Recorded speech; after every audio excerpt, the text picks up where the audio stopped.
Hey everyone, today we're going to take a look at the Icesky M4 3-channel Wi-Fi dash cam. So what they mean by Wi-Fi is that there's a connection between the camera and your phone that is basically set up through a Wi-Fi signal. So that's what that means.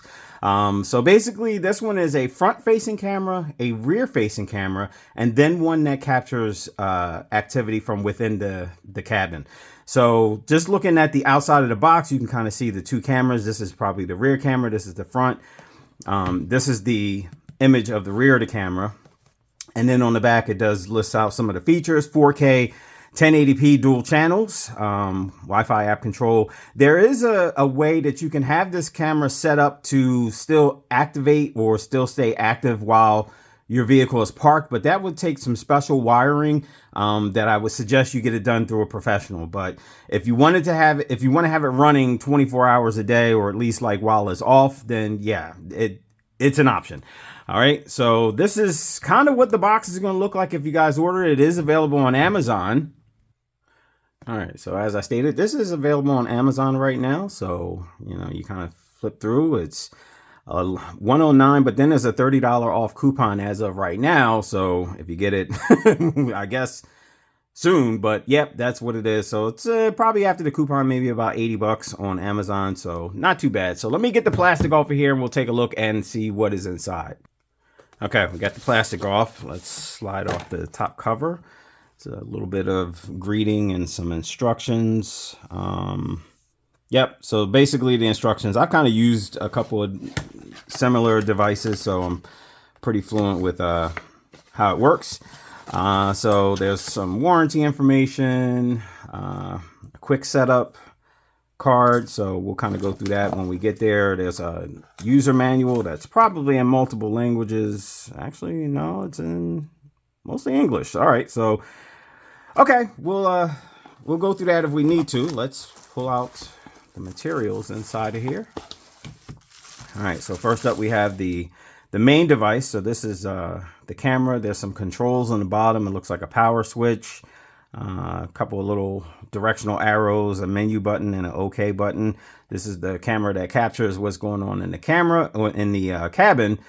Microphone.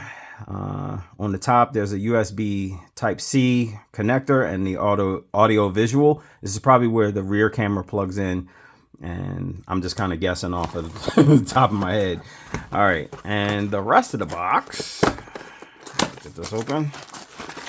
All right, so this looks like the windshield mount for the front.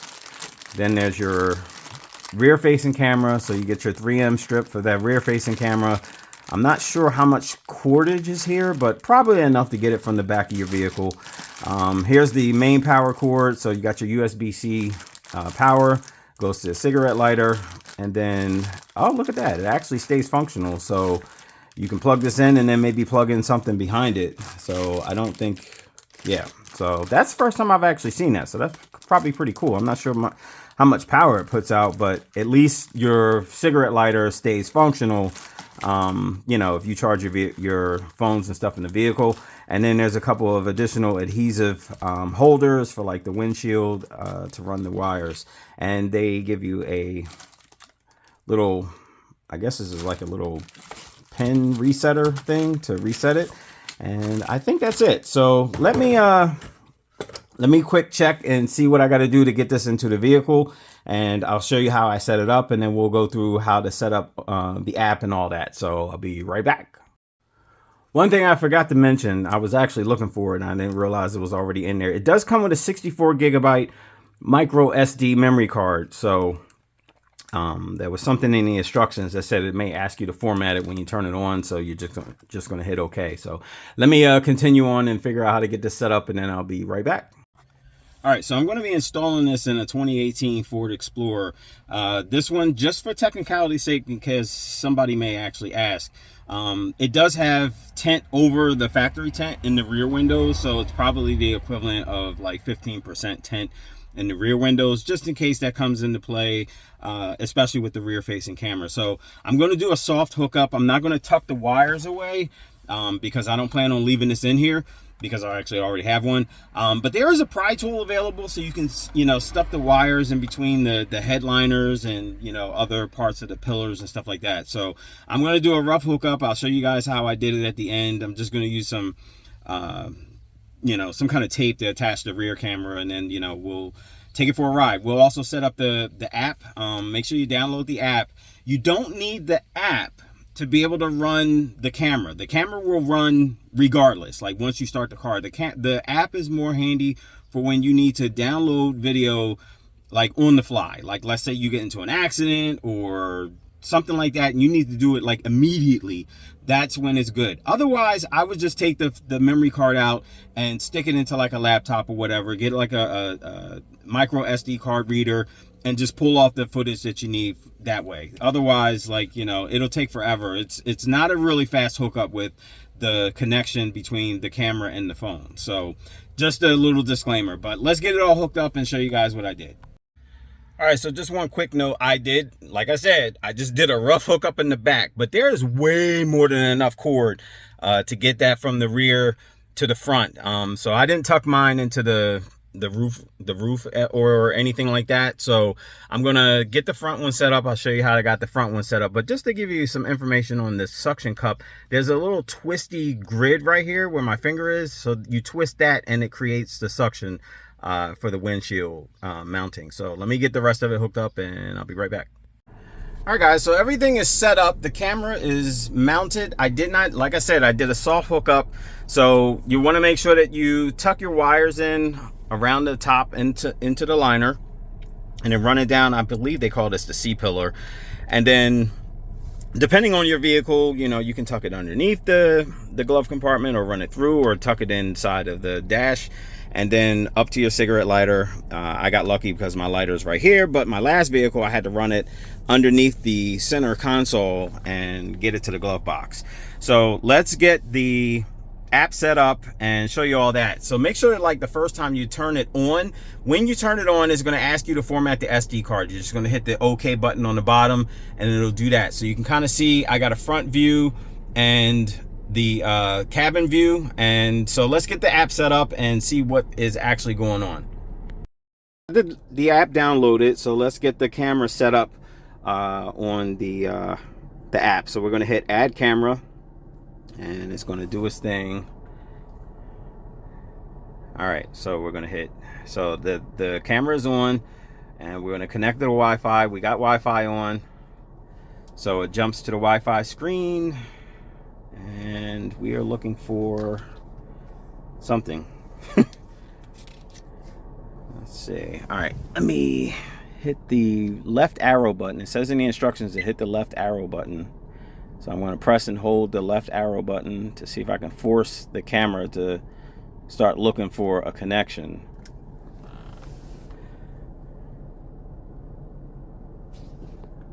Okay, there it is. So car DVR. So we're going to hit that. And then the password is just 1 2 3 4 5 6 7 8. So 1 2 3 4 5 6 7 8.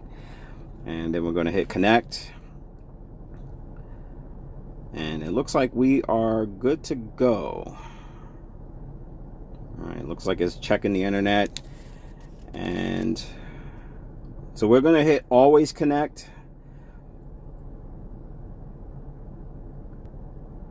All right, and connect without internet. So basically, the Wi-Fi connection is just the connection between your phone and the device. This is not going to be like some internet connection or anything like that. This is just the phone and the device.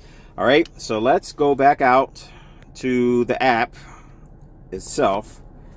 All right, so it looks like we're kind of I'm back now. So we got the rear camera set up. I had to kind of just restart it and everything. So we got the rear camera set up. So you got the rear view, you got your cabin view, and you have your front view. So that's pretty much what the setup is. So let's take a ride and see what kind of daytime footage we can get. But quickly, just to kind of look at the app. So if we go to the camera file at the bottom, you'll get all your storage areas. So videos and images will start popping up. So these were like some of the random ones from when I was trying to figure out how it was working.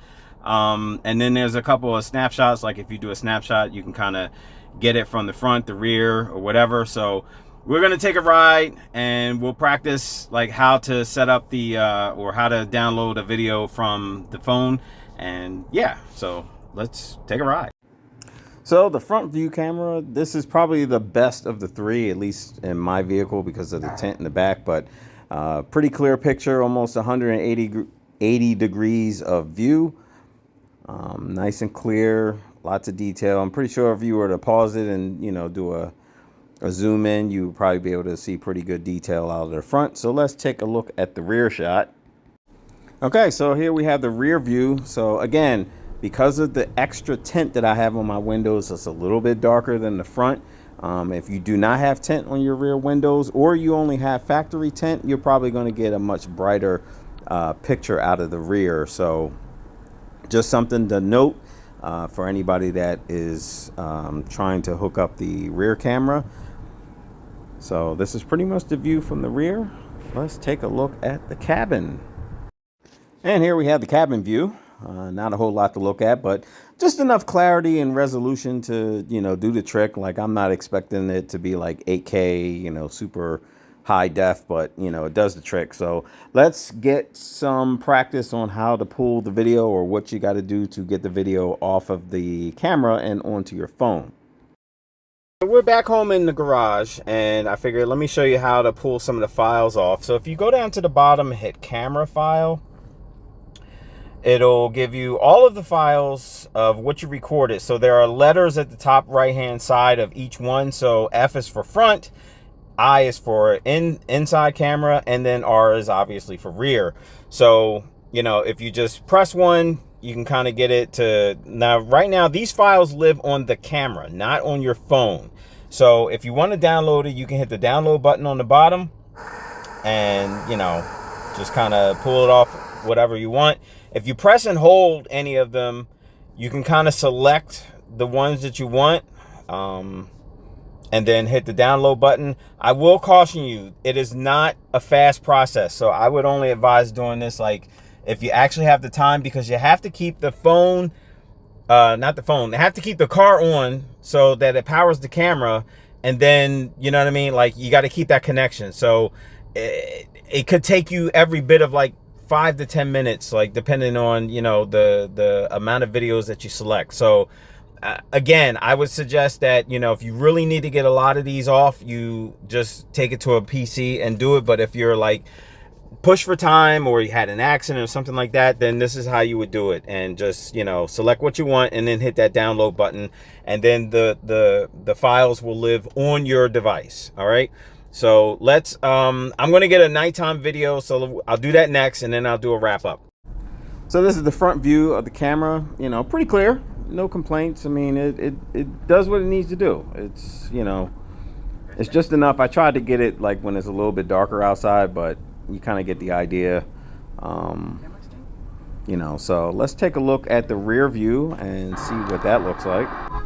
Now here's where things get weird, because the window tint pretty much blocks out so much that you really don't get to see much of anything. Like, yeah, so I would imagine this is going to be a much better picture if you don't have tint, or else you only have the factory tint. So your only option is, you know, either maybe have a cutout so that the camera can just, you know, the lens will show through an open part of the tint, or I don't know. But this is what it looks like, and sorry it's upside down, but I didn't realize that when I had to put the camera back in there, because I forgot to put the memory card in when I was trying to do a night footage. All right, let's take a look at the cabin.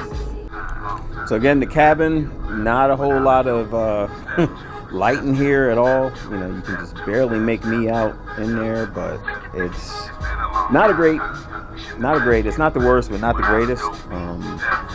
You know, I tried to do this in the darkest area, so, you know, you kind of see like the worst case scenario. Yeah, the Yorkies here. So, yep, that's pretty much the rear camera, or the inside camera.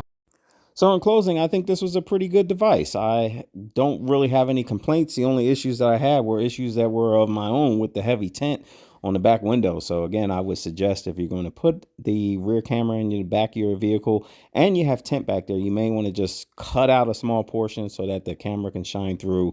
You know, put it up close to the top of the windshield and the rear window so you don't have anything really showing through, you know, like a big obvious hole, and you should be good to go. So other than that, again, this is available on Amazon. I'll make sure I drop the link down below. And if you enjoyed this review, think about subscribing, and I will catch you on the next review.